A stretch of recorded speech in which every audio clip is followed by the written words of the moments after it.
This is madness! No! Well, sort of. This is the Xenocast, coming to you live at the time this was recorded. Time this was recorded?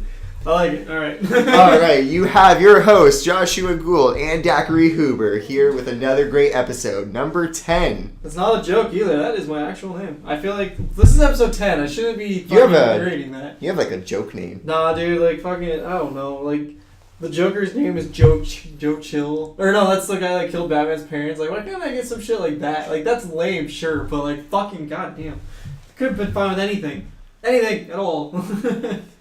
Alright, well, for all of those who have survived the weekend of Thanksgiving and Black Friday, welcome back to another great episode. And all those that didn't, I'm sorry for your loss.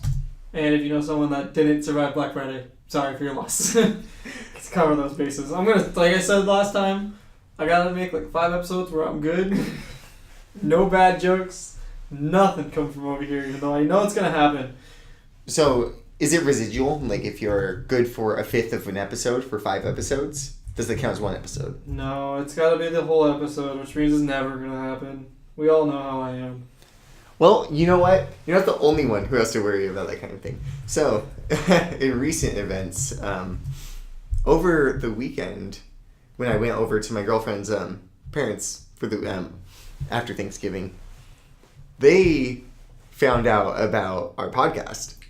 You know, that can only lead to bad things, never anything good. And it was one of the funniest moments because it was brought up over like leftover Thanksgiving dinner, right? And I'm not even eating because I don't like Thanksgiving food. Oh my right? god, you're just digging yourself in a hole from the start. And so I can't do like the awkward, like, okay, I'm just gonna go back to eating. See, whenever I am like at dinner and I have like an awkward situation like that, I've noticed, I don't do it on purpose, but I always like drink water. I'll say something and I'll drink the water and then I'll put it down and like I'll stop. I won't take another drink until I say something else. And I don't know, that's weird. And unfortunately, I left my gun at home, so I couldn't kill myself. Yeah, there was no easy way out, huh? Yeah, there was no easy way out. There was a rope in the corner, but that one takes work. Mm-hmm. So basically, Fuck! I made a bad joke already. We made it 2 minutes. Is that 1 minute better than last? Maybe. I think last time might have been 5. I don't remember. You're our hook. Oh, the hook? I'm like, that's the worst part. I don't want to be the hook. Anyway, no, keep going with your fucking story. I'm going to ruin... You're also the line and the sinker. So basically, it was just like a calamity. It was... Ignore the knocking sound. I just opened a drawer and I forgot there was something on it. And I You found opened a bunch of Christmas cards. Don't lie. That was your closet full of skeletons. Well, you see, like, I'm trying to be good here. This is not helping. And I'm trying to help you be good by worsening myself. Yeah, keep going. Okay. I always like hearing the misery of yours instead of mine. I guess it's a little bit of perspective because I just roll with it way too well, as you'll all find out. Basically, my girlfriend's little brother just turned 13. And you know what? It's funny because when you think about turning 13 nowadays, it's like not that big of a deal because PG-13 movies are what rated R used to be.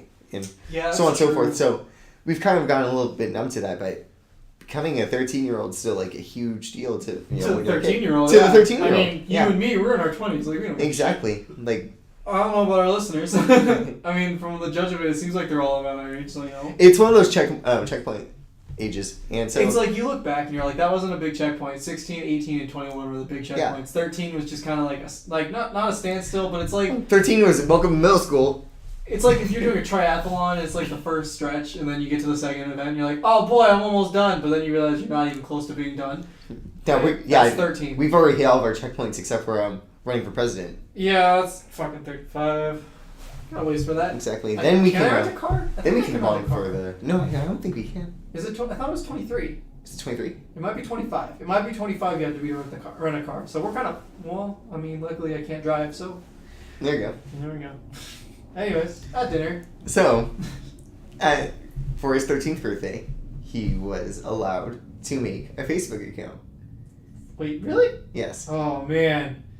And so, it was one of those like butterfly effects, like where all these small things somehow end up affecting me.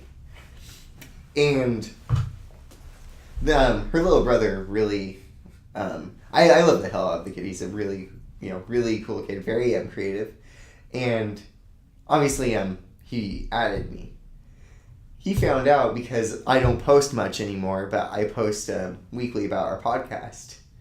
And he got really excited about it and showed everybody in the house the podcast. And it's just funny because the recent episode was straight up about how his birthday, how I was going to get him something for his birthday and failed and then kept the gift for myself. And it's all about how, like, I kept making jokes about, like, how it's gonna be at your Taylor's wedding and he's gonna be, like, trying to get her not to do it because he can't get a good birthday present. He's gonna get ideas and it's gonna be my fault.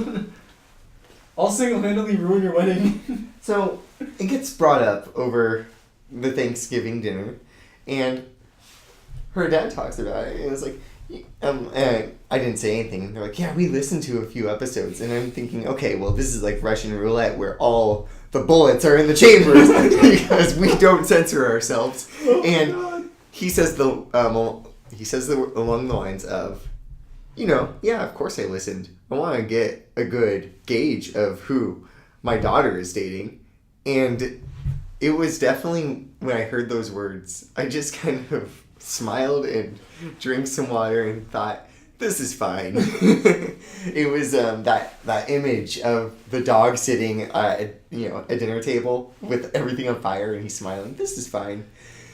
And it just made me think of everything. It was like last episode I started off strong, just gobble gobble motherfuckers. Like I really hope that, like, for our sake, well, for your sake, I guess, because I'm not affected by this. I hope for your sake that we started off really good, like, calm and not that bad, and then we just gradually got worse. I mean, they're probably going to be, like, listening to him, like, man, Josh kind of sucks. He's kind of a dick, but, like, at least he's not that Daak guy. That's way worse. He's way worse. Yeah, you're my cushion for the pushing. They're going to talk to you, and they'll be like, why would you hang out with someone like that? You're going to let him influence our daughter. And you're going to be like, look, I'm a way worse influence on your daughter. You made a joke about a to-do list. Alright, if you're listening, Mr. Taylor's dad, I'm sorry about the to-do list joke last week. I don't know Josh's schedule.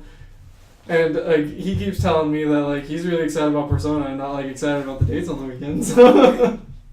So I don't know what his schedule is. But I'm sorry I made that joke, and your daughter is a very lovely woman. Earlier you said, well, I don't know who's on your to-do list. Wait, did I say it that way? Yeah. Oh, shit. I was like, alright, just keep digging with a smile. Alright, Mr. Taylor's dad, if it makes you feel any better, I'm on that to-do list most of the time. So it's hanging out and watching JoJo, but you can take that how you want. Now, it's funny, this entire situation, I've never had this situation in my entire life of having to deal with a girlfriend's dad really being like, hey, if you treat my daughter wrong, I'm gonna kill you. Because this is a really funny coincidence. I don't really know how to bring this up. It's not something I've ever looked for either. It's just an odd trend. I don't know how to do plural for a name. Is the apostrophe after or before the S? Plural? Or not plural, possessive. I'm trying to title it I'm not possessive. Titling it Josh's girlfriend's parents. No, I don't fucking know the right way for the S, so it's gonna look really stupid. I could just do apostrophe S. Is it? Okay, well, I'm gonna go with that. Anyway, keep going with your story. So, before dating Taylor, I've only dated girls. Complete coincidence. Can't emphasize that enough. I've only dated girls. It wasn't his fault at all. With dead parents. Usually, actually, more specifically, dead dads. I've only dated girls with dead dads before my current girlfriend. You made a second of silence right there, and I like to think that Taylor's dad is listening and he's thinking, oh shit. He was getting ready to come to the, come over here. He's getting his shotgun ready because he's just trying to defend himself. He's gonna walk in, he's gonna be sitting on the chair with the shotgun and be like, hello, Josh. Nice evening we're having tonight. And so, I'd like to enjoy it for the rest of it. And the rest of my life. It's not something I've ever looked for, but it was always something I'd find out after the fact as well. But how many girls are there with dead parents that I can just seek out and be attracted to? Let alone in our area. Yeah. Because I mean, I don't know about one of them, but like, I know for a fact one of them like was pretty close to like where you live now. Yes. So like that's such a small fucking radius to like to find. Why am I saying like so much? That's such a small radius to find multiple. Because you people. like dead parents. I don't like anything, Josh. Don't put those words on me. That's true. You don't like anything. You dislike everything equally. Yeah, that's fair enough. Let's go with that. But is there a certain way they smell? Is like what their pheromones attract you? Yeah, like I can smell death on them. So well, let's see. You're my best friend, and like my two grandparents are dead, and they were pretty much my parents. Oh shit! Maybe we no. do. Maybe we do. And so, it's funny because like looking back on it, like again, it was always after the fact. It was always like, oh, you want to meet the parents, and then I find out, I'm like, oh, did your dad leave? Well, in a way. You're not alone in this boat technically. I never actually told you about this because like I just don't talk about it because like, I don't have a reason to bring it up or anything. But like with my last ex-girlfriend, I knew her mom was remarried and everything, and I knew she had a brother, but like I never met the brother because he lived somewhere else. I never asked why. And I don't know what the fuck happened with her dad. I never asked. So for all I know, he could have been dead too, or he could have been living in like Utah or something. Like, so you're not alone. But her parents did hate the shit out of me. Not gonna lie about that one.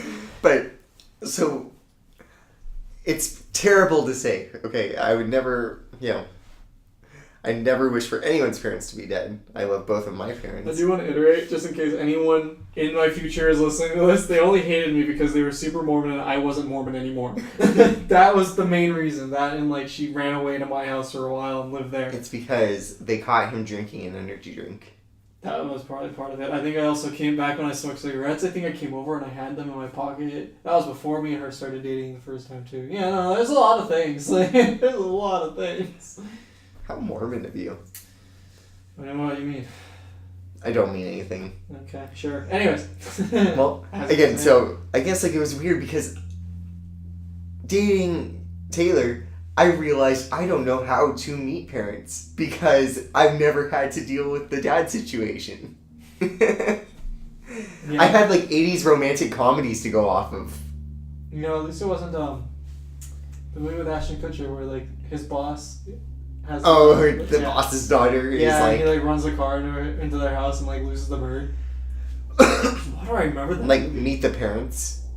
I never had to deal with that situation. Or the other movie that had Ashton Kutcher in it where like it had Bernie Mac as the dad and like he was like hella mad about his son. Yes. Speaking of that, there's another movie with Bryan Cranston and not Dave. With James Franco. James Franco. I want to see it. I don't know. I just like.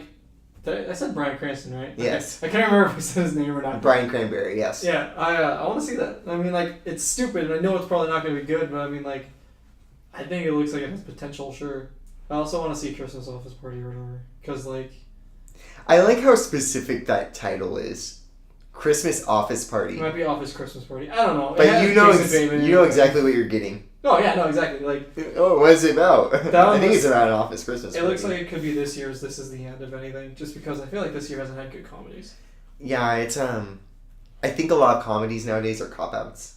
They put in as little as possible, but throw in a lot of high-name actors. Yeah, like, look at Sausage Party for that, I guess. Like, that one kind of did the same thing. Like exactly, it just rode off of a concept and had a lot of big names in it. No, it totally did. So, like, you know, maybe we should try and plan for that. Sippy the other day texted me saying, hey, I saw the Assassin's Creed trailer, we should go see that. So, you know, I guess we'll probably go see that. You know, I also feel like this movie, this year hasn't been lacking in movies either. There's been a lot of entertaining movies at the very least. I'm trying to think of anything that's come out. I mean, there's the Marvel ones, which of course I'm going to see. Civil War came out this year, didn't it? Yeah. Holy shit, that felt like it came out really quick on So Godzilla. I guess Godzilla I guess we've been going to the movies a lot, watching things that have already been out Like, we're going to see Spirited Away soon. Yeah, we're seeing Spirited Away, I think on Sunday, right? And yes. then we did see 2001 The Space Odyssey, which I'm glad I had the experience, but I feel like I'll never get those 3 hours back. Which, I mean, like, I'm really glad that I went, because it was really cool to, like, finally see it. Well, did you ever, based on the whole principle of Space Odyssey, did you ever lose those 3 hours? I don't know. I feel like I just went into, like, a space baby coma and just called it good for, like, 3 hours. I don't know. That was, dude, I don't know. It was, like, 3 hours of just my mind not being able to comprehend what was going on. So I don't know what happened to those 3 hours. There was, like, the weird smell of chocolate popcorn, and, like, that was all I knew. I warned you about that space travel scene after he defeats Hal. Oh, the fucking multicolored landscape shit? Yeah. Did you? I warned you about how it's just going to be scenery shots, and then it's going to be shots of his face going, ah! Oh, you're right, you did. Like, just making weird faces, like, ah! You totally fucking did. And it goes on for, like, an hour. That was the whole third act. Yeah. The first act was, like, the space station going to the planet and, like, seeing the obelisk, and then there's the monkeys, too. Second act was all the monkeys, they were stoked. The monkeys was like the fucking like pre-act. Then there was like fucking the house stuff, and then there was like space travel, which that was the third act. Like that's a weird way to end it. But you know, everyone wants to watch an old guy eat soup or something and be spooked a little bit. Yeah, at childbirth. But no, dude, those monkeys were fucking like excited about everything, dude. What the fuck? So, there's a lot of sci-fi movies that's looking like. So funny enough, there's a lot of sci-fi movies on the horizon coming out, but recently I just saw the teaser poster for Alien Covenant, and it's a beautiful poster. It just has one word in it. I need to get that fucking poster and hang it up. Dude. I'm on the works. You should start working at the theater again just to get that poster. And then quit. Okay. Because, I mean, I think it's worth it. It's an inside job. Exactly. Yeah, fuck it. Do it. We need it. The log line on the teaser poster is just one word. It has the face of the new alien, which looks fucking beautiful. Well, it looks like the same, too, which is like, I'm hella glad for. I'll even go exactly. It just looks glossier, really. And the log line just says, run. It says run, and that was already one of the most exciting things for me. Oh no, I just archived our messages. I don't know how I did that. Oh, I can fix that for you, but yeah, I think I fixed it. Yeah, I got it. I don't know. This, underneath, it has the release date for Alien Covenant, and this entire time, because I've been trying to keep informed, but also keep as spoiler-free as possible for the new Alien. Luckily, they haven't put much out that would spoil anything. Yeah, exactly. But I just don't even want to risk it. Yeah, no, I get so, you. Like, I don't know at what point it got moved from August, but now it's saying May 19th is the release date on the teaser poster. And if that is true, holy fucking shit! Yeah, like that's awesomely soon. It's going to be possibly the greatest Alien movie. Just with how much I've seen put into it. And again, I don't even know that much about it. I know that Michael Fassbender's character, David, I think they might have the human version of him. Oh, really? Mm-hmm. That makes sense as to why I'd come back. Because is the actress from Prometheus coming back? Yes. What the fuck? She went off to go to the home planet of the engineers. That doesn't make any sense. But it was never specified that they're on the Prometheus planet anymore. Well, yeah, but it's just like, why would she go there and come back? No, but like maybe the movie takes place on the engineers planet. Maybe. Yeah. Again, I don't know enough about. Yeah, that's Covenant. True. They haven't said anything. They've shown like a few pictures and like nothing like even special. Like they showed the patch for the ships, which is called Covenant. Exactly. So it might even take place on a ship, for all we know. Yeah. It might take place on a ship. We know Danny McBride is on there, and I think that's one of my favorite things. Is like, suck my dick, see no more. Like he just has like a fucking dual assault rifles or some shit. Yeah, I can see it happening. I'm gonna come all over you! I'm gonna come over this hive! Get out of the bed! I'm gonna come on you! be You good. gave me a pulse rifle with no ammo. Yeah, no, obviously I'm hella excited. Like, Apparently, Josh and I love the movie enough to make a fucking podcast based on, like, the Xenomorph. Like, fuck. exactly. It's the ultimate life form, so obviously we're going to be inspired by making the ultimate podcast. And I don't think we're pushing copyrights anymore for it because they're calling it the Neomorph, so we're fucking good. I know. What? That was one of the most relieving things. Relieving and upsetting. Yeah, I know, because now people are, years from now are going to look at the Xenocast and be like, are these xenophobic? Like, what does that mean? That's actually what I'm afraid of, people fighting and, like, thinking. So, like, I don't know how to, like, combat that, like, at all. It's a little scary. They're gonna be, Dad, what does the Xenocast mean? Well, long ago, in times of old. Oh. Daak would accidentally say racist things. Yeah, it would. I would unknowingly tell your girlfriend's dad that you're gonna bang his daughter. Further to bury you in holes. There was a time where we were much more powerful. And that hasn't happened yet. Oh my god, I can't wait for that. Because then I don't have to worry. I can say whatever I want and I don't have to worry anymore. Who am I gonna try to impress? My fans? You're already my fans. Oh man. I love you guys. I'm saying that now. Daak is the nicest guy I know. I mean, I'm up there. I'm sure that we work with nicer. I do want to point out, I set you up earlier for, like, one thing you wanted to talk about. You ended up talking about something else you wanted to talk about, so I guess the setup worked in either way. But, like I said, the fucking monkeys are hella excited. Oh my god. Okay, and so... I was kind of mad that you didn't notice that or didn't, like, pay attention to that. Okay. So it was about a week ago.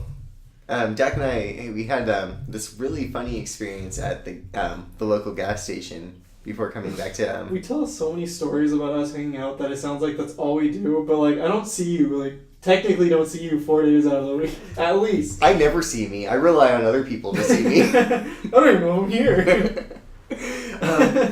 And the clerk at the gas station, I don't even know what the hell he was saying for the most part, but I just got really excited because he was just like, he was jumping around, he was just, saying stuff. He was like fucking happy just that anybody was in the store. Like... Exactly. Daak bought something, and then he started just talking, so I grabbed something and bought something. Yeah. And I don't normally talk to people like that are like checking me out either. Not like checking me out like at a cashier. As a cashier. And people who are actually checking him out. I'll try to talk to people that check me out, but I'll fail miserably. Like, it'll be like, I'll see you across the bar, I'll come up to you with the drink in my hand, I'll realize I'm 5 feet away, and I'll just veer to the right. But no, like, I don't normally talk to people that are, like, doing that. And so, like, whenever I do, it's always, like, kind of nice because they're always, like, really excited and really pumped, and, like, even if I don't know them, like, if it's somebody I used to work with, yeah, I'll talk to them a little bit. But, so, like, and since I used to be a cashier, I know, like, people, they sometimes they want to be talked to, sometimes they don't. You learn, like, you learn the body language, but this motherfucker, he wanted to be talked to. Oh my god, and the way he was talking, we left the gas station, and as we were walking over to my car, I stopped and just said to Daak, I started laughing, and I just said, like, now I know, that was the human equivalent of how dogs feel when humans talk to them. Like, they don't even know what the hell we're saying, and they're just like, hell yeah, this is awesome. I felt like a fucking dog. I felt like a fucking puppy. I didn't even know what this guy was saying. He was talking so, like, just, like, loud and excited. It didn't even matter what he was saying. I think he was throwing in sound effects. Like, he might. And I was like, oh, yeah, hell yeah, sound effects. Yeah, this gas station is weird, too, because it's, like, kind of futuristic, but not at the same time, because it's, like, ghetto as shit, but they try to make it look pretty.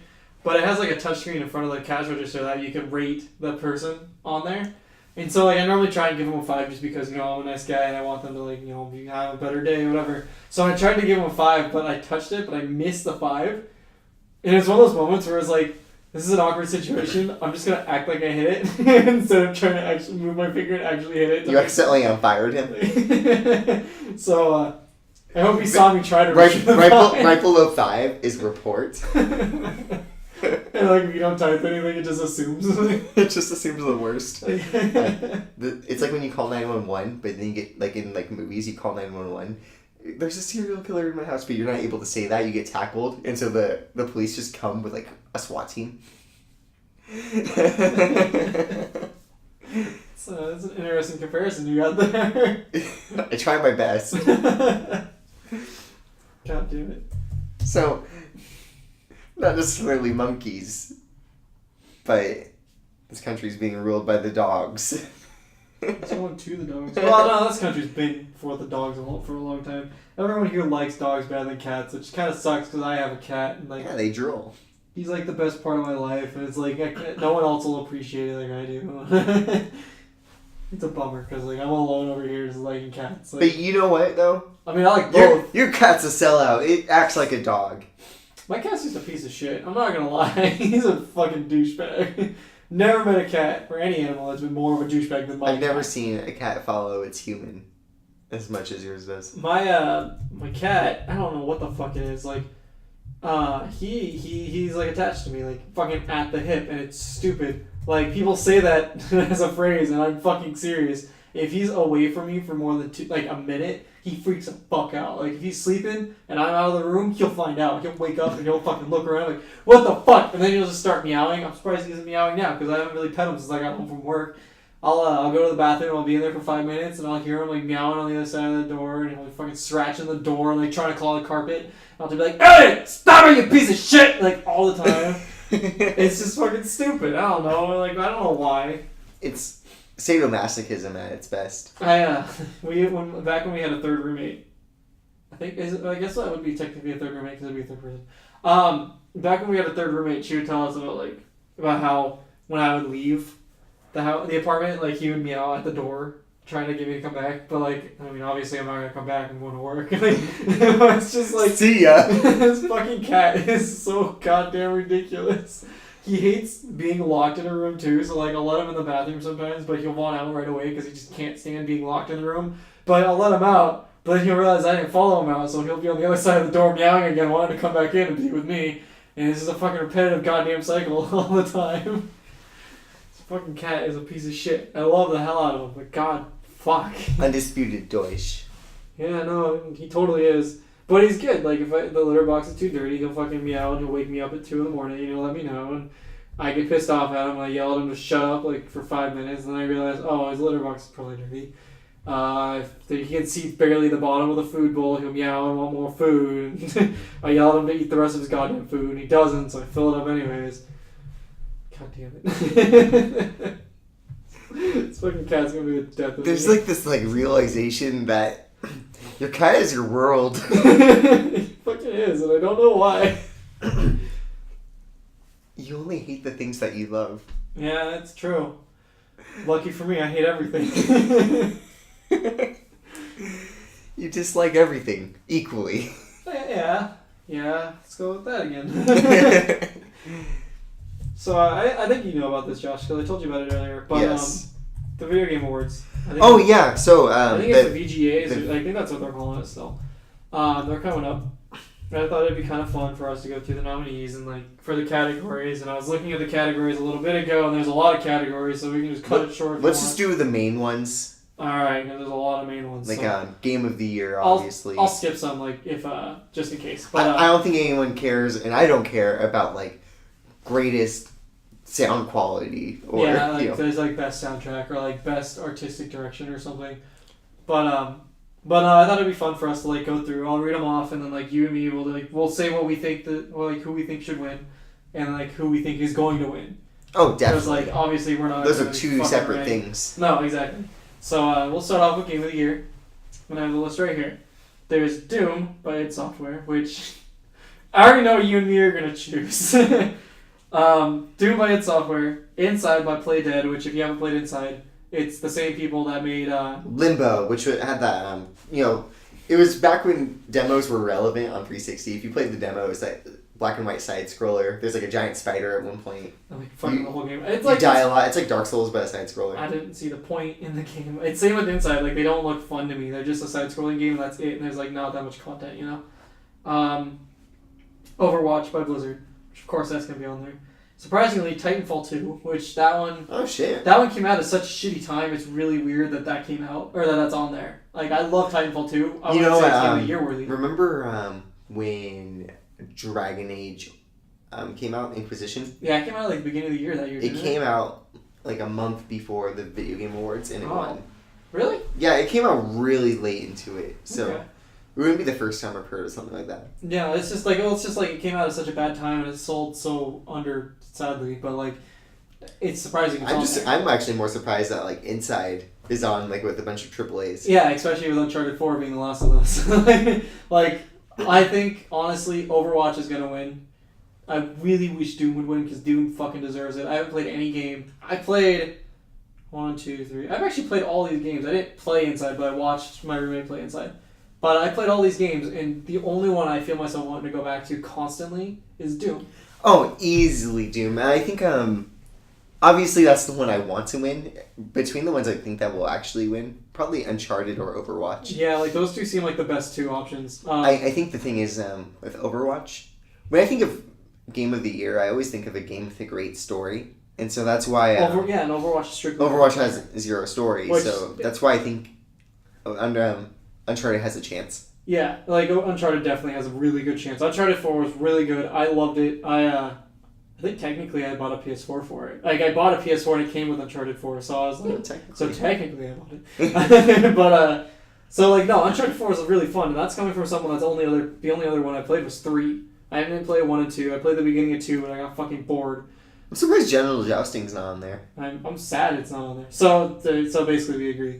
We want Doom to win, but we're pretty sure Overwatch or Uncharted is going to win. Definitely. I'm saying Overwatch just because of like what it is. Then there's like, all right. So do we want to skip best studio or game direction? Yeah. What about best narrative? Outstanding storytelling and narrative development in a game. I'd like to see. Let's see what's on there. All right, you're probably not gonna be happy about the first one. Firewatch. Firewatch, it was fun. It was another one of those really artsy indie games where like... I liked Firewatch. What are you talking about? Okay, I didn't think you liked it that much. Oh, I loved it. No, I like playing it. It was fun. It was actually the first game I did play on the PS4. On my PS4. Because I played other games. I played like on Infamous when that came out. I fucking bought Infamous and I don't even use that account anymore. But Firewatch was really good. Like, it's really fun, but it's not like... I wouldn't write home about it. Like, I wouldn't be like, hey, Mom, I think any game with the word watch should win this year. Again, Inside for best narrative, which makes no sense because it's like... I feel like best narrative is a story that's actually handed to you, not one that you have to figure out. It's subtext. I guess, but it's just like you have to figure that story out, and even still, like, it doesn't make any fucking sense. Mafia 3 is on there. I didn't play Mafia 3. You played a little bit of it. Okay. So, that one's like that one's up in the air. Oxenfree by Night School Studio. I know nothing about this game. I've actually never... I think I've heard just said the word, and I feel like I just downloaded something. Yeah, right? Like, the word. But, there's a picture on here, and I don't know what the fuck I'm looking at. It's like a 2D side-scroller with 3 text bubbles. It's weird. Okay, it's probably cool, I guess. It's probably like... it's an indie game, for sure. It's probably made by the people who made Psychonauts. Night School Studio. So shit, okay. And then again, Uncharted 4. I would probably say Uncharted on that one for me. I'm actually saying Mafia 3. Really?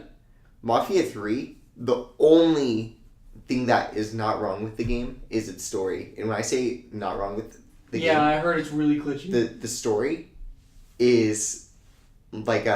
it's one of those stories where it's excellent. There's nothing wrong with it. Where it just blows... Like, it really blows other stories out of the water.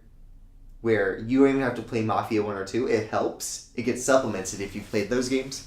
But Mafia 3, it's like watching a Scorsese film. It's like watching any good revenge plot. And it deals with a lot of controversial issues. And, like, there's never a point where... Like, you hate characters, but you love to hate them. No, I get that. Like, you and me were talking about a character. We were talking about Emily in Until Dawn today. And, like, yes. That's how I felt about her. I loved it. Oh, man. So, Until Dawn, it was basically Heavy Rain, but with horror tropes. If anyone's wondering what Until Dawn is. It's definitely a really good game, but if you don't own it, I would say just watch someone play it on YouTube. Rent it, get one playthrough, and be satisfied with it. But... Emily is this typecast character where she's like, the bitchy character where everyone's excited. You know she's not going to die first, but you know she's going to die like halfway through. At some point. Until Dawn, anyone can die or survive, but And anyone can die pretty much at any time. yeah, pretty much. So like it's kind of cool. It's really cool, and it's definitely a fun game. I didn't play it, and I wish I did, but I watched like 2 people play through it. Maybe in like a couple years, you and me will play through it just because like we'll forget about most of it or something. Oh, definitely. Like, I think that's a game that we'll definitely play over a weekend one time. I think we actually did talk about that once. Like we were gonna switch off characters. No, we're gonna do that for. We were gonna do that for Heavy Rain, but no, like we were gonna switch off. Like we were No, newer. We're gonna do that for Manhattan. Is it Manhattan? Oh fuck! I forgot about. Yeah. No, I think it's Detroit. Detroit. I forgot about that game. New Jersey. Holy shit! I'm excited about that. No, so because that was one of our best experiences, like we talked about on the last episode, was Beyond Two Souls. Yeah, like that was so. Like it's kind of we gotta play games like that now. Oh, of course. And it's made by the same people, I think. Actually. So, but Emily was this character you love to hate her, and I was the only character. It's kind of like Joffrey in Game of Thrones as well. Like yeah, Joffrey's my favorite character in Game of Thrones because of that. Because when you get somebody that is like universally hated by so many people, how can like they're such a crucial character at that point? It's like how Negan is in the TV show now, where everyone's like freaking out about whatever he does. Oh, I hate Negan, but that's what makes shows exciting. And that's what makes games exciting. That just makes any story an exciting story, is by having a very well put together villain. So with that said, I think Mafia 3 actually has a huge chance, because gameplay that can be fixed. Story, you can't go back and edit a story. Like you can do the Mass Effect 3 and add something on to the epilogue, but you can't just weave the story that's already set there. No, exactly. It's true. I'm gonna skip a couple of ones like best art direction and best music sound design, because art direction, literally the only game on that wasn't already in a category was Abzu. It was like Abzu, Uncharted, Overwatch, and Firewatch again. I think Abzu would win because it's a return to form. I don't even know what the fuck it is. Then I'm gonna skip best music and sound design because Abzu it's a game that was made by the people who made Journey. Oh, is it? Okay, so I would hate it because I hated Journey. I'm gonna skip best music sound design because Doom was in there. We would probably choose that over like Res Infinite and Thumper. But I'm also noticing a very big trend, and I'll see if you can notice it in this. So for best performance as like a voice actor, right? Alex Hernandez as Lincoln Clay in Mafia 3. Yes. Cissy Jones as Delilah in Firewatch. Okay. Emily Rose as Elena in Uncharted 4. Nolan North as Nathan Drake, Uncharted 4. Rich Sommer as Henry in Firewatch. And Troy Baker as Sam Drake in Uncharted 4. Okay, so what you're telling me... So I'm starting to think Uncharted 4 is going to win everything.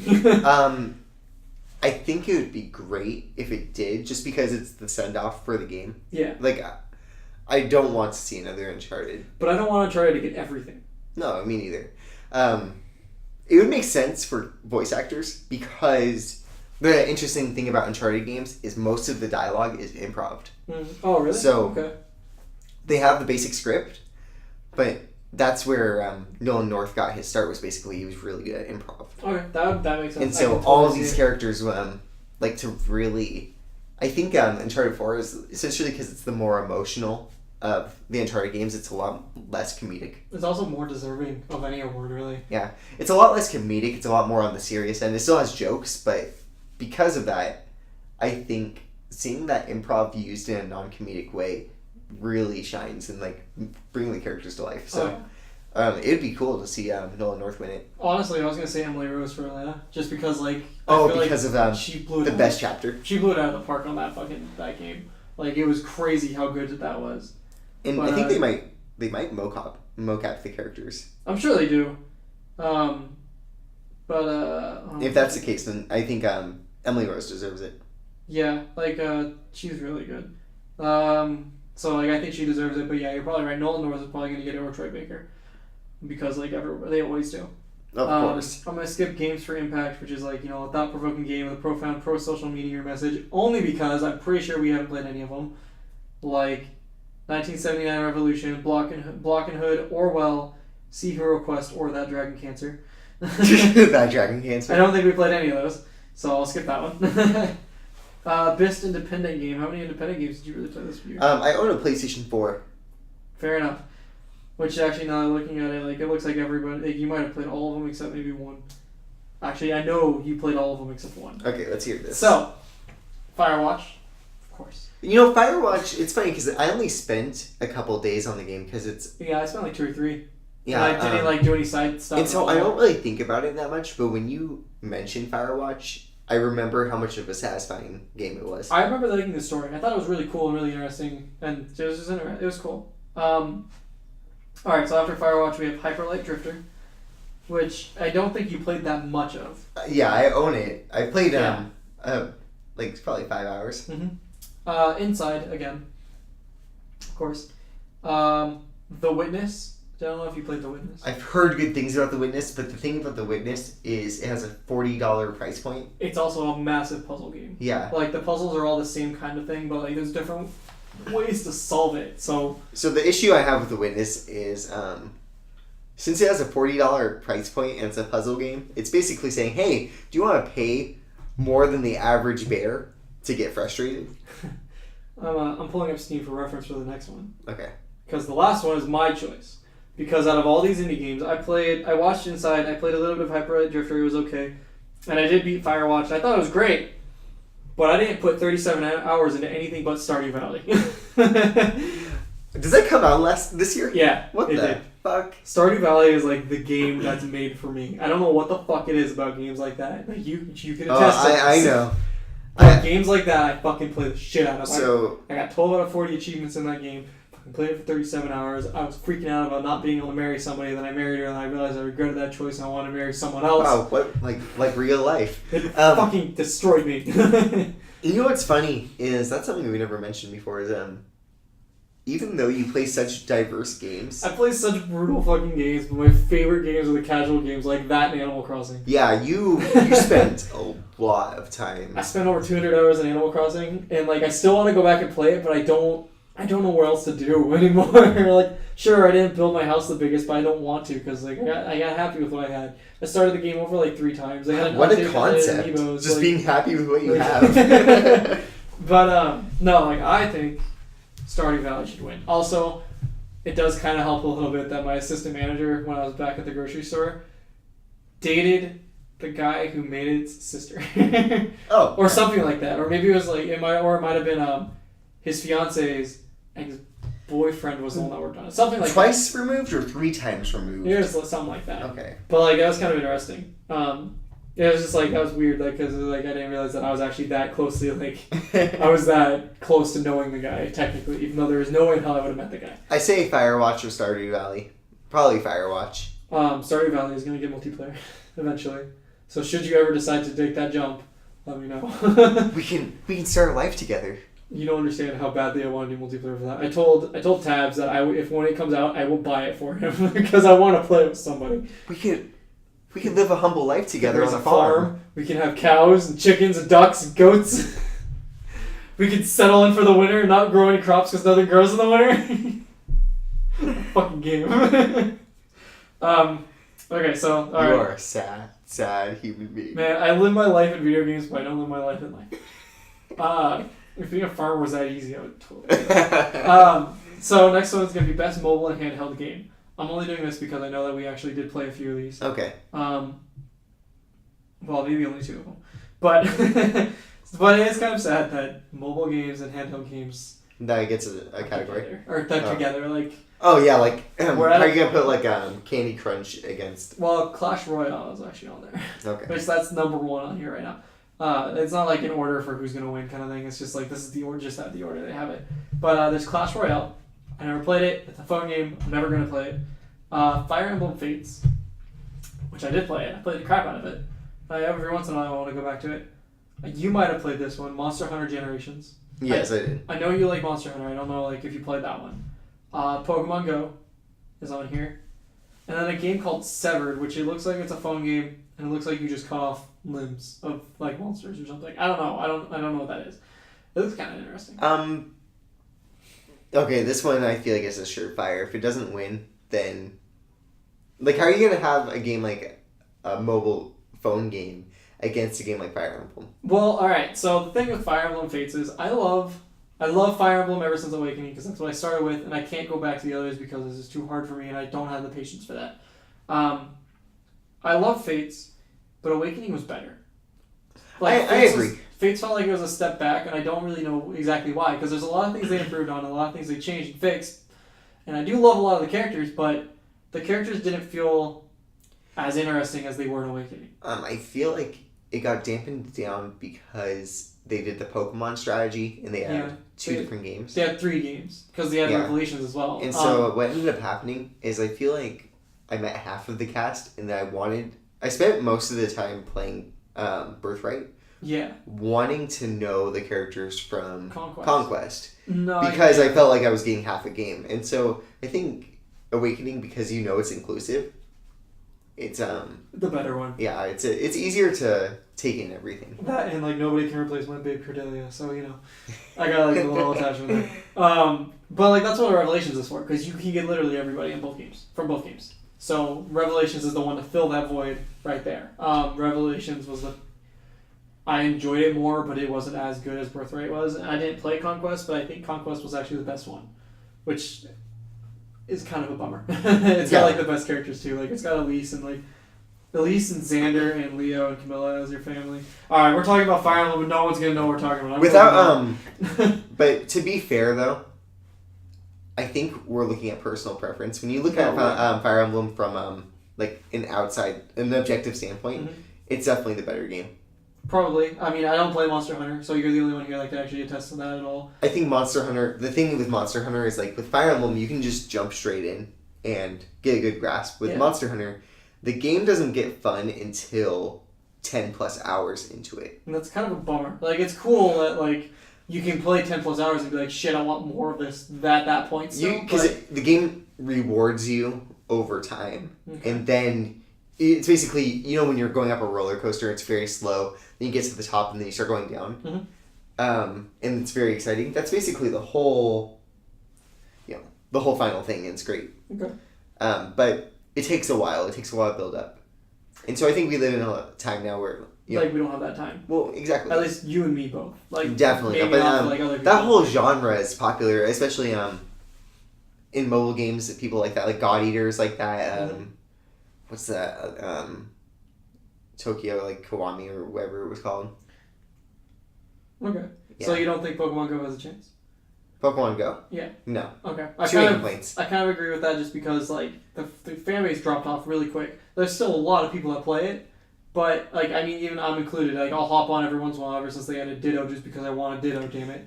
But, like, yeah, no, like, it you turn it on, you catch a few Pokemon, you put it back in, like, I think, in terms of games that win awards, you're looking at games that keep you playing longer.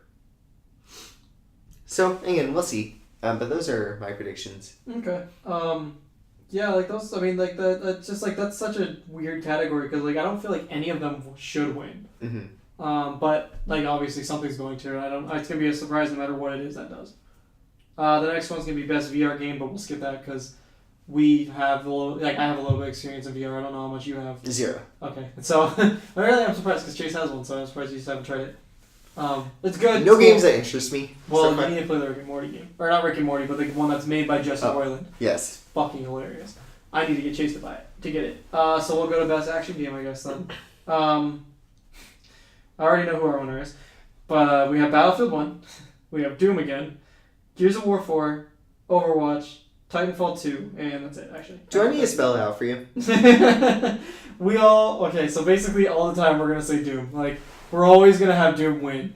Because it's a type of game that doesn't exist anymore. It's brutal, but it's also an arcade game. Pretty much. Like, I mean, it's such a unique game now. It's weird. Yeah, like, when you look at other shooters, when I play any other shooter, I say, what separates this from the rest? Oh, you get a new gun that lets you shoot people a different way. Oh, yeah. Cool. Well, like, in Battlefield or Call of Duty, it's like, no matter what you're using, 3 shots kills them. In Doom, it's like, every gun feels different, and, like, you get the normal shotgun, and you're like, fuck, this kind of sucks after They have power-ups. And then, like, you get the super shotgun, and you're like, oh my god, this thing's godly. Like, it's fucking crazy. Even the multiplayer was good. I think I need to play more of it. I want to play more of it. I'm just like, I haven't. I don't know why. You and I will they even have unique weapons in the multiplayer. Yeah, they have like weapons in the multiplayer that aren't in the single player. But the multiplayer is handled by the same people that did Wolfenstein: The Old New Order. Yeah, I think that's what it's called. Yeah, because Old Blood was the other one. So yeah, and like it's still good. Like and you and me both love Wolfenstein. Like we had hella fun playing that game. I still man. talk highly about that game. That laser cutter technology. They had this tool to like cut open fences, and it was like butter. It's like it's hard to describe, but like it was so accurate to your movements. Like it blew our fucking mind when we saw it. Like I didn't know games could do shit. That was the game that made me realize we were in the next generation. Yeah, like that game was like that did it, and I was like, God damn, like this is amazing. I still need to beat it on my Xbox, which I guess tomorrow I'll download it. Fuck it, because I'm getting a new one. 2 terabytes, because I hella need that. That's great. But honestly, like, I'm kind of surprised Gears 4 is on there. I love Gears 4.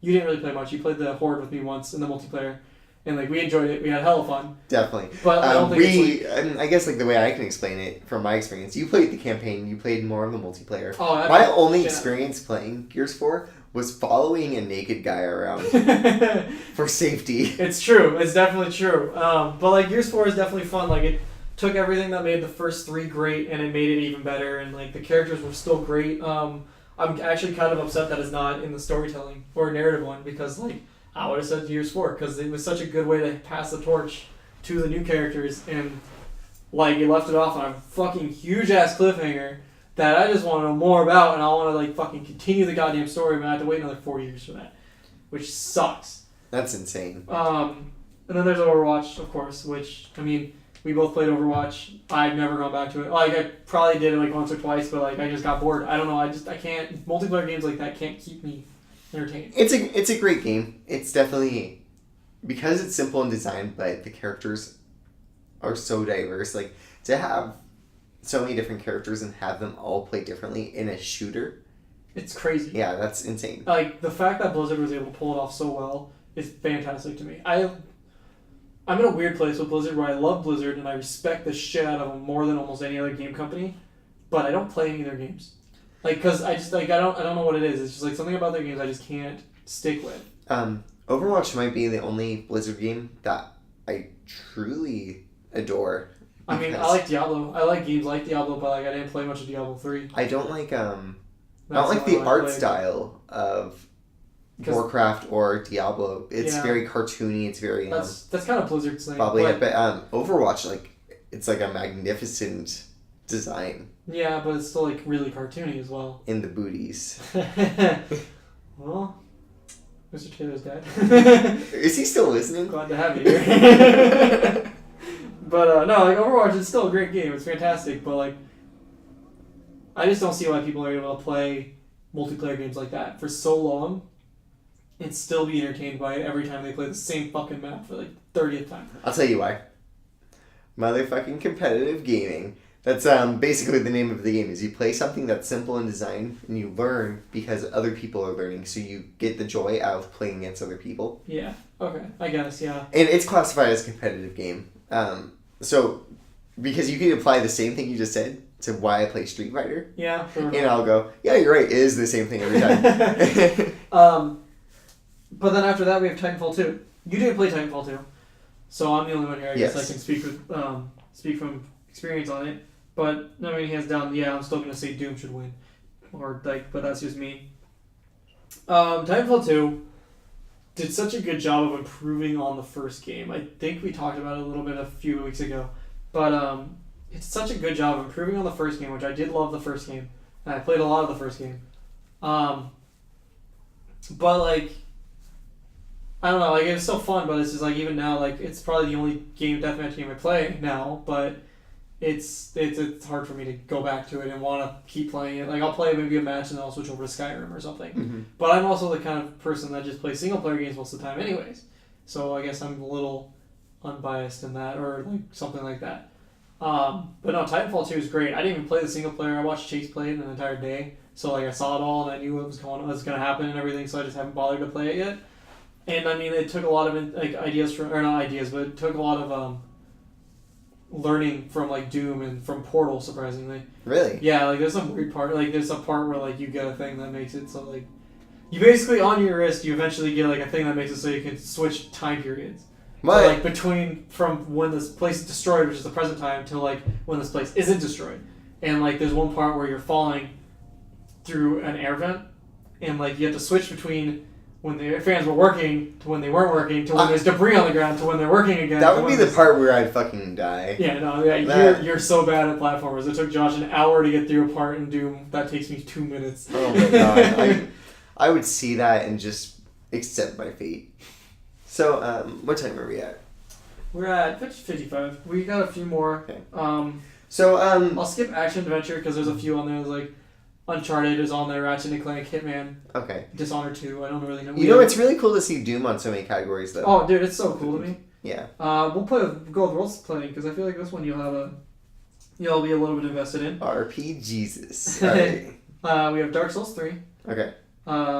Deus Ex: Mankind Divided. The Witcher 3 Wild Hunt Blood and Wine, which is the DLC for Witcher 3. Which could be constituted as its own fucking game. It's not large. Yeah, no, I know, it's huge. I never played Witcher really, but I know it has huge DLC.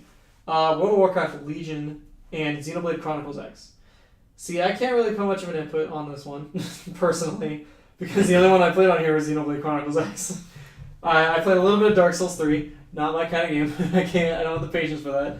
I played like a little bit of The Witcher, but I wasn't a huge fan of it. It didn't grab me like it did most people. Mankind Divided, I don't like how Deus Ex plays. I just don't like Deus Ex for some reason. And I don't play World of Warcraft. So the only one I can put any input on is Xenoblade, which I was even surprised is on this fucking list. So where I think I brought this one up mostly because I wanted more discussion than anything. Yes. Because like Witcher or Deus Ex will probably win. But the one I want to win is Dark Souls 3. I actually think Dark Souls 3 might be... And it's funny, I haven't even beaten Dark Souls 3. I actually just started playing it again. Now that I found myself more free. Somehow. Barely, but... yeah, no, I get it. Like, I'm wedging my way through it, and... You have a total bias towards Dark Souls, because like those are like some of your favorite games. I think the thing about Dark Souls is... If you look how extravagant all the designs are, there's so much creativity put into all the Dark Souls games. And I think the niche, like on a surface level, people look at the Souls games and they say, oh, it's that RPG where you die a lot. Yeah, but then, much. Like for example... I got a sneeze coming. I'm sorry, guys. Go for it! Okay. Anyways. You've been blessed. I hope so. But there's so much lore, like, as a story, that's not even handed to you, but you just learn from the details of the items or why this thing is here at this time. And it's all on purpose. And I think like there's such a mastery to it that there's no way I couldn't say that Dark Souls is not one of my favorite franchises. The only time that I've ever actually had Dark Souls as a part of my life, besides the 2 or 3 days I tried to play it but I couldn't do it because I was too shitty at it, was when Josh, you were living with us, and like I would watch you play it, and I learned a lot about the series for someone that's never fucking played it and that's not going to be playing it. So like I know a lot, and it's weird because like I even tell people I don't play it, and then they're like, oh, blah blah blah, and they'll say something like, oh yeah, like, you know, and I'll like go on too, and they're like, what the fuck? So like, oh man, and it's just, I love the lore. It's such a smart game as well. Just like how you were saying about Doom, the one thing that kills me the most in any Dark Souls game is actually falling to my death. Yeah, just like any game really for you, it seems like. I just can't fucking do it. I see a cliff and I feel this overwhelming urge to walk off it. That's definitely hard to explain. I don't really get it. But again, just on surface level, when I've played a little bit of Witcher, I've played a little bit of Deus Ex, and I've played a little bit of Dark Souls, and I think those are the top 3 of that entire category. Mm-hmm. The one that interests me the most, story-wise, is definitely Dark Souls. Yeah, but you definitely have the heavy bias towards it too. I think it's much more of a darker game, and so... It's in the name, so it has to be. Yeah, it's a darker game. It has the opera soundtrack, like, where it's like very orchestra. It just, when you play it, you feel like you're playing something magnificent. Where when I play Witcher, I feel like, oh, it's the Tales of the Witcher. That's, same with like Deus Ex. I've never been a fan of the main character's look in Deus Ex. Yeah, he looks like because I feel like it's like this, like, they ask like this, person with a fedora and like, a scraggly beard to like come up with a design for a character that they think is badass, Yeah, and they come up with that guy. That sounds about right, yeah. And I'll take your word on that one. That sounds exactly right. And so it just bothers me a lot. Like, he doesn't look that cool to me. No, he doesn't. He looks really fucking lame, honestly. Which, I mean, I want to say no offense to Square Enix, but I'm not a huge fan of Square Enix anyways. Just give me Sleeping Dogs 2. That's all I want. The next one is definitely for you, more so than anything. It's Best Fighting Game. Oh, shit. Okay. Which well, Tekken 7. That's not on here. Oh, fuck. It's not out yet. Okay, well. Way to jump the gun. Next year. It's always next year. Damn it! Okay. So we have Killer Instinct Season 3, which that one was actually a pretty interesting one because it had it had an Arbiter from Halo, not the Arbiter, but an Arbiter, and then it had General Ram, so it was basically turning Killer Instinct into. Oh, I think it had Rash from. Yes, it did. Battletoads, so it's basically turning Killer Instinct into Microsoft's version of Smash. Yes, exactly. We have King of Fighters 14. Which I don't think you even fucking touched. Like, you own it. I know a lot about it. Okay. Pokken Tournament. And my least favorite, Street Fighter 5. Are those the only ones? That's all that's on here. Street Fighter 5 or King of Fighters will win. Probably Street Fighter 5. Because the thing is everyone claims you wanted Tekken to win, you should have said Pokken. It's the closest you'll get. But King of Fighters 14, everyone who plays it considers it considerably better than any other fighter on the market right now. Okay. But Street Fighter 5, it's still, as much as people complain about it, it was made for competitive gaming. But I know, but no game should be made for competitive gaming. I have a really... But that genre of game is made for competitive gaming, and Street Fighter is it's the forerunner. It's the, But it should, they should be having making the game in mind for the casual and the competitive, because it's not just competitive people that play it. It's that play it. Again, I completely get it. But with that said, best fighting game though, it's gonna be the one with the higher sales, and that's gonna be Street Fighter 5. Yeah, unfortunately, Street Fighter is gonna win. I don't think it deserves it. My vote would be Pokken, because it's not just because I'm a huge Pokemon fan. I did buy it on a whim, and that was actually the most fun I've ever had. I've had a fighting game in a really long time, since Dead or Alive 3, long time. And it felt unique. Every character was completely different. It was if you play it, it's just it feels like a normal basic fighter. But then when you actually delve into the moves, it actually was really fucking interesting. I didn't know you could grapple for the first 20 hours I played the game. I didn't know you could do a lot of shit. And I thought it was just super basic and super easy. And I learned all this shit. And holy fuck, this game is awesome. I want to play it more actually. But you know what it is about Pokken? It's the same reason why I didn't even mention Killer Instinct. Is the reason why I would never even consider these two for best fighter is. Killer Instinct is Xbox exclusive. Yeah. There's no touching it. It's not even on PC. But Street Fighter is only on...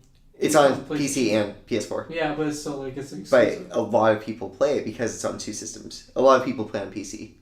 But the issue... Okay, so with that issue with Killer Instinct, because I love Killer Instinct, Pokken is exclusive on... And, of course it was going to be exclusive on a Nintendo console. Yeah, But... You don't play fighting games on a Nintendo console. You play party games and platformers and family games. And so I don't own a Wii U, and I was never intending to ever buy a Wii U. And so Pokken, it was the only game where I felt like I was hurting because I couldn't have it. And so it was just one of those things where I had to cut my losses. Okay. Fair enough. I think it's the only one I actually enjoyed out of Oh, no, it's very enjoyable. I only played it that one time with you, but I wanted to play it more. No, I just need to move my Wii U back out of the living room. I want to play it more, honestly. It was so much fun.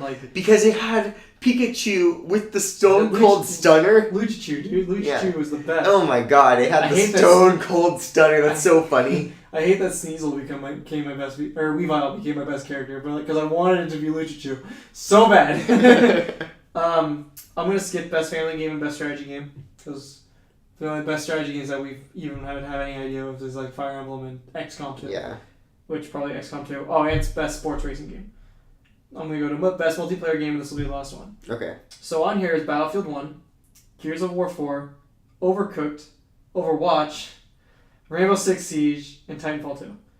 I need to buy Overcooked. Because you haven't had the chance to... I don't even think you've seen the game yet. I don't even know what the hell Overcooked is. I'll show you a video. I can show you the exact video. I know exactly who to show you playing it. Overcooked, it's a game where you're playing... It's 4 players. And there's all 4 of you are cooks. and it's like, you know those games that you used to play where like the old like elementary school games that like it teaches you math or whatever. Yeah. But like cheese would be 1 and like the burger would be 2 kind of thing. And, like you put it together and you have to like have the order and you have to fill it out and shit. Yes. It's like that, but it's fucking like 4 players and everyone can get in their own way. And so like it's just stupid. It doesn't look like it should be fun, but it looks like it's so much fun. And I want to get it for party game night because it's really stressful. Oh shit. Well, yeah, we Daak and I are huge into party games, and so all about that casual game, party game, fucking brutal games. But I know, how the fuck did that happen? Dude, I don't know. I got fucked over somehow. But I don't think it should win. But it's definitely like it's noteworthy. Like it's fucking like it starts off normal, and then like you're just in a square room. You have like you gotta grab the fruit, not the fruit. You gotta grab the pieces. You gotta go to the chopping board, chop them up. You gotta grab a plate, put it on the plate. Put it on the buns on there. Serve it out. They'll hand back the dish. You have to clean the dish. Okay, so I want you to know while you're explaining this to me, it does not sound fun at all. It doesn't sound fun. But I feel like you know what? I felt like we had a job interview, and I just got the job, and now you're explaining to me what the job entails, and I'm getting really stressed out. Well, like, it's like going to a college class, and they're giving me the syllabus of what you're going to be doing throughout the course, and it feels like it's all due next week. Okay, so and then like all right.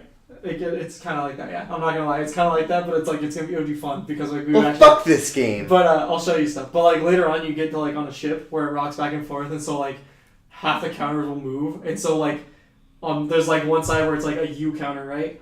And like the fucking main part is is in the middle, so like everyone can get to it. And then there's like another, and like there's like a gap, and then there's another main part, and then the ship will rock, and the 2 side parts slide over, and so it locks the other whoever's on that side. On that side, so then they have to switch their jobs up, kind of thing. So it's just like you have to work on the fly.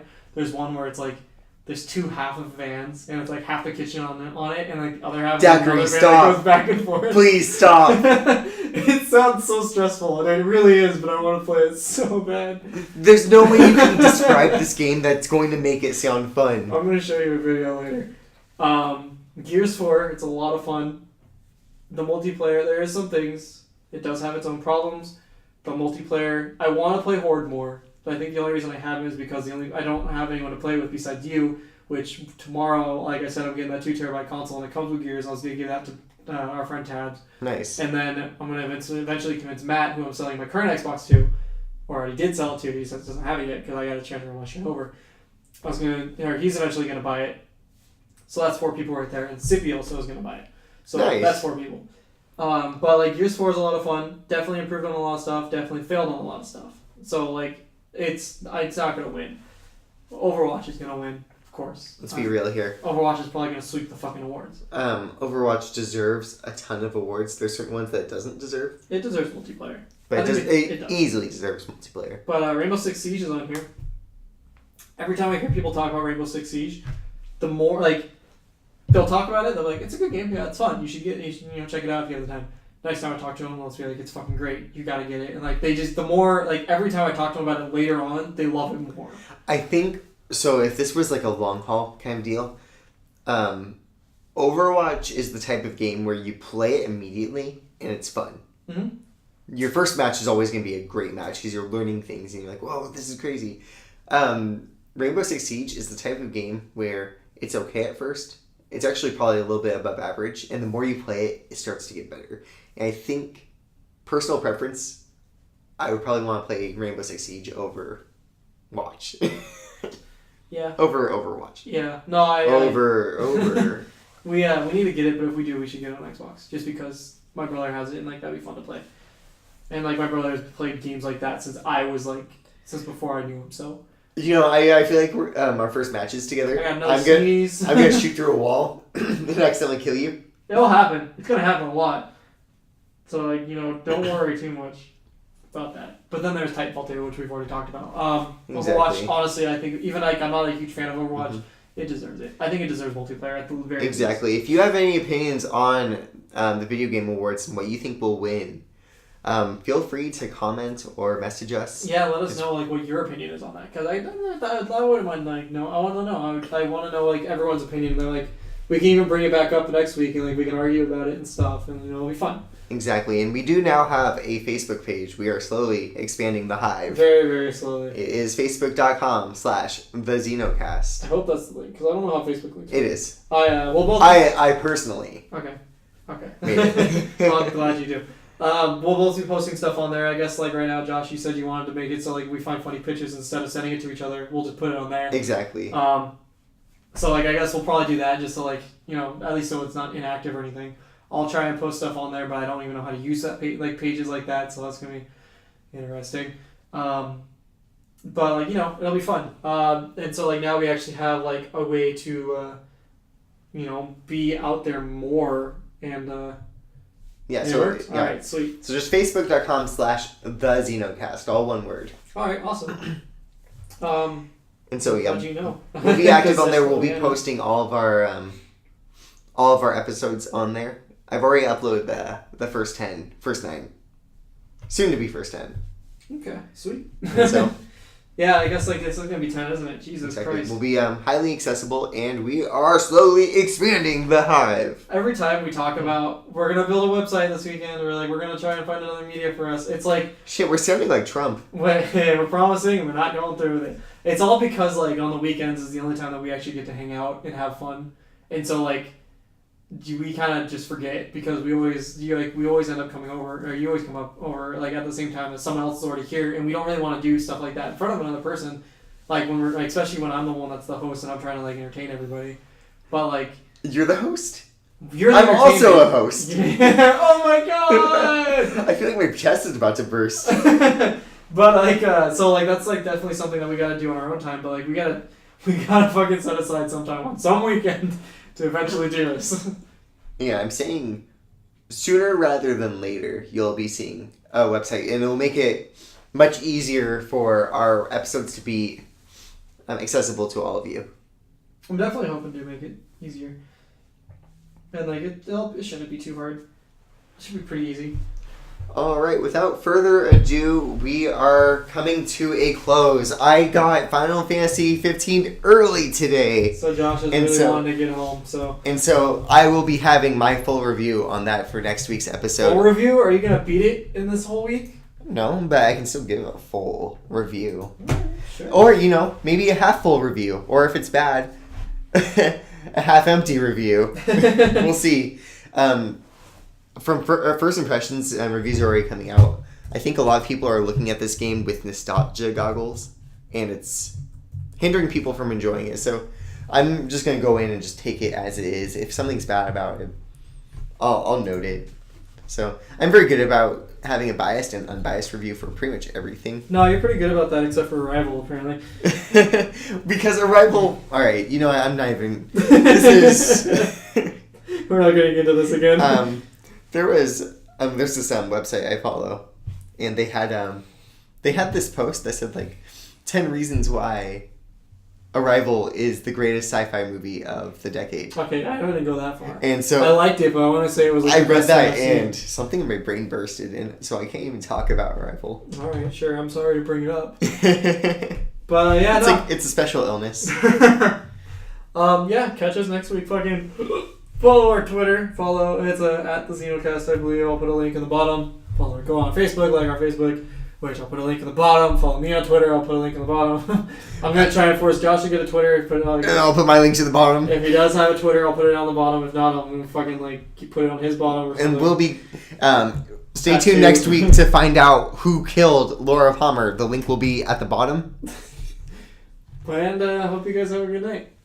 Xenomorph, Xenotunes. Whatever the fuck we are. Out. I'm gonna fucking tattoo a goddamn Twitter account onto your ass just so that you have to go with that. Left cheek or right cheek? Fucking full cheeks.